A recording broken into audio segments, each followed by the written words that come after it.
right field, hiding in the bushes to the far left, is an okapi. Despite their legs resembling that of a zebra, they're actually the closest relatives to a giraffe, which is very interesting because they have the body of a horse.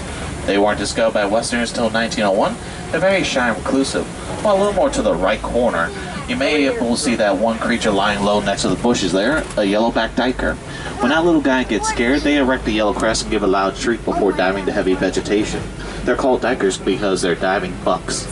Now there's also hiding on the left hill here, it was hiding behind the heavy bushes at the very top, a brown creature called the greater kudu. The greater kudu are shy and nocturnal. Females don't have horns while males do. They weigh in at 750 pounds. While on the left now we have a watering hole. Watering holes are a very important gathering place here in the forest. It may give us a chance to see one of the more rare species, like a black rhino.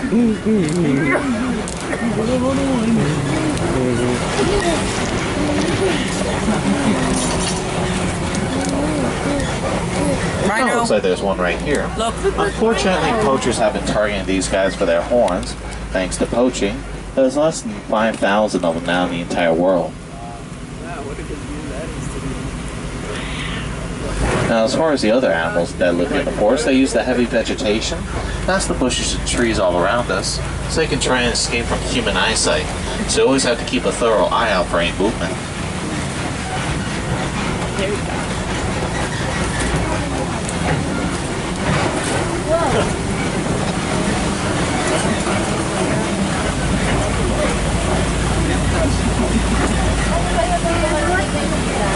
Now over on the left hill here, we're going to spot an orange creature, the bongos, the ghosts of the forest.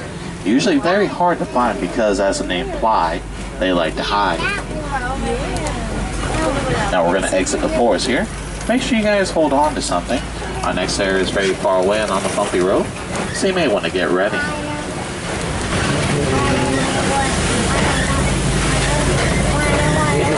The long journey begins now.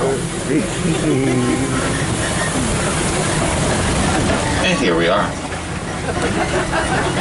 Now, we just reached the Safi River.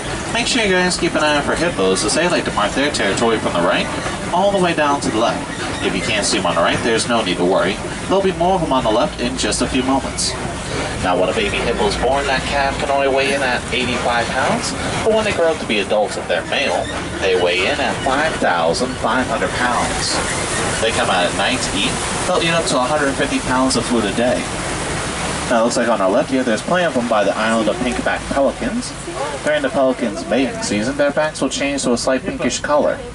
Even though the hippos are excellent swimmers, they actually prefer to walk along the bottom of the water, as they can hold their breath for 5 to 8 minutes. Hippos also have a very interesting way of marking their territory. They use the method known as defecation. For the ones that have no clue what that word means, ask your parents.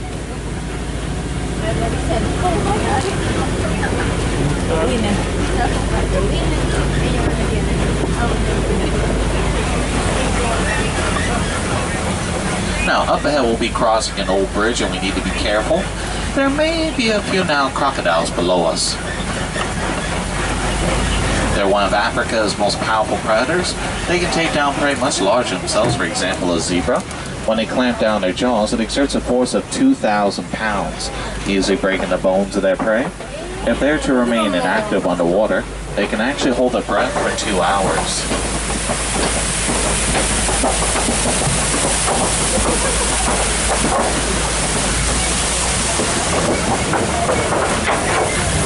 Now we're going to exit this ecosystem and enter a different one up ahead.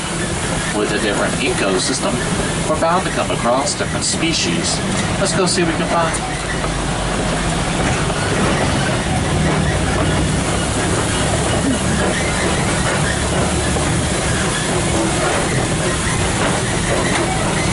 Now in the right corner here we have a baobab tree, an upside down tree.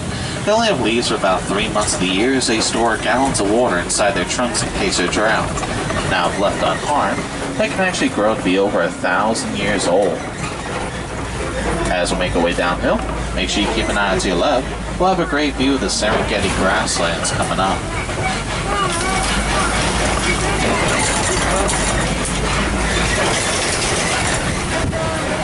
Now these grasslands extend for hundreds of miles all across East Africa.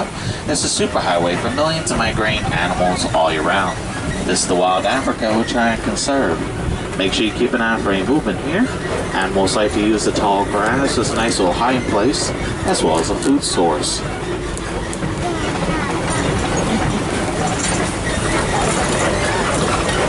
Well, looks like further on our right here, past the trees, you're going to see a creature with big horns. We'll see him later again. Those are the Ankoli cattle, the only domesticated animals on reserve. They use their giant horns to circulate blood that device help keep them cool. Now, despite the size of those horns, they're not heavy at all on their bodies because those are not solid horns. Inside them, it's a honeycomb-like structure, which helps them circulate their blood. Now, it looks like the rest of the animals are hanging out in the big hill area later on down the road. We'll catch up with them in just a little bit. Let's see what other species could be hiding over here first.